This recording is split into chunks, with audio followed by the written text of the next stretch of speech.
A group of 8 bicycle enthusiasts will tomorrow begin an epic cycling challenge from London to Cologne to raise money for their charity of choice, the Royal Alfred Seafarers Society. And we have one of the intrepid adventurers on the line now. This is Paul Wells. Welcome to BFBS, Paul. It sounds like an idea cooked up in the pub.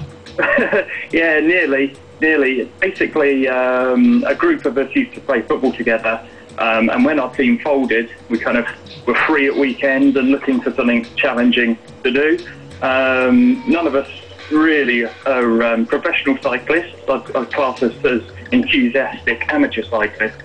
But this sort of thing sounded a fantastic thing to do, and a great way of raising money for some smaller charities that are close to our heart. So, before we talk about where the money goes, tell me about the route. Is this a classic cycling route? Has it been done before, or have you guys cooked this up for the first time? Yeah, we've cooked this up. So 2 years ago, we followed sort of a well-known route of London to Paris, which is just over 200 miles. Last year, we actually went London to Brussels, which is about 240 miles. And for this year, we were looking for something just a little bit further, taking in a couple of new countries in Holland and Germany. And so Cologne was decided upon, because also it's pretty easy to get back on the train and then by Eurostar. Yeah, you only have to cycle the one way then. Yeah, that's right.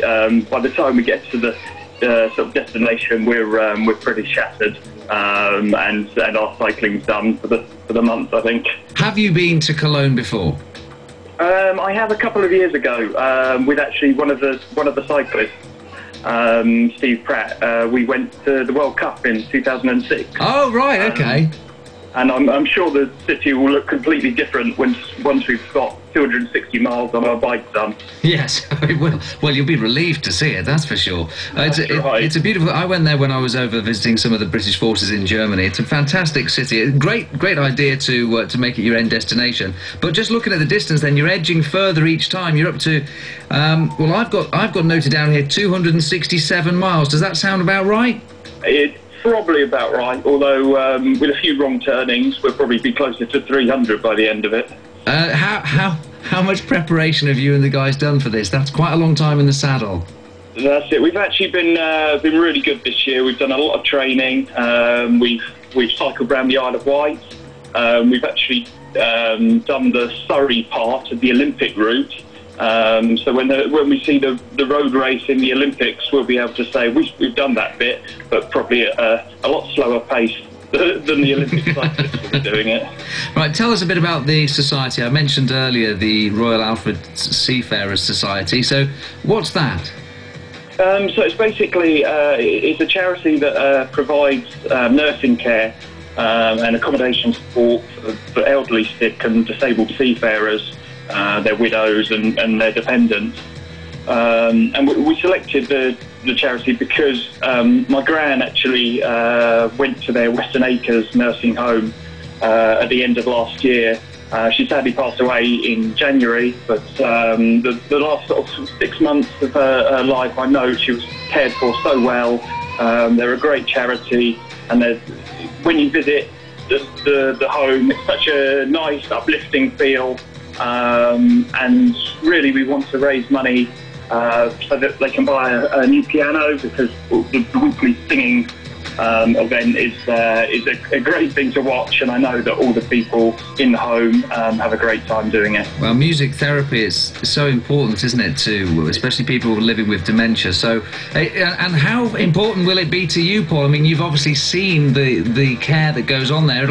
It'll be nice for you to be, when you're pumping away there and slogging up those hills on the bike, to think that the money's actually going to go to something tangible. You can almost picture the piano, can't you, and the joy that it'll bring.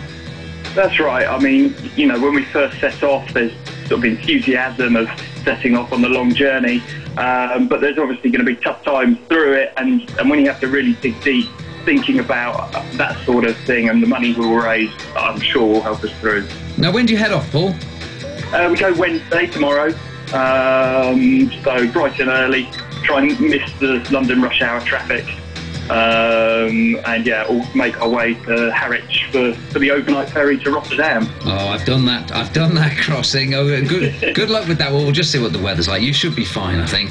And then you hit the hook of Holland. And how many days from there to Cologne?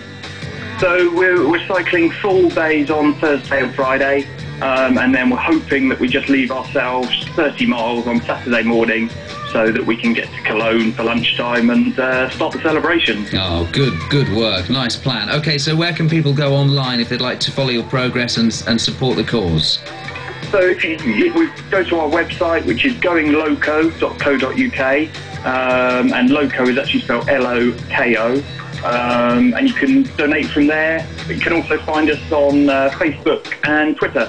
Okay, we'll link to it from our show page as well, so people can find it through bfbs.com/sim. Just click on the Facebook button and we'll put a link to Paul's site, goingloko.co.uk. Lovely to talk to you, Paul. We'll let you get on with the last bit of training, and good luck. Great stuff. Thanks very much, Sim. Prima donna girl.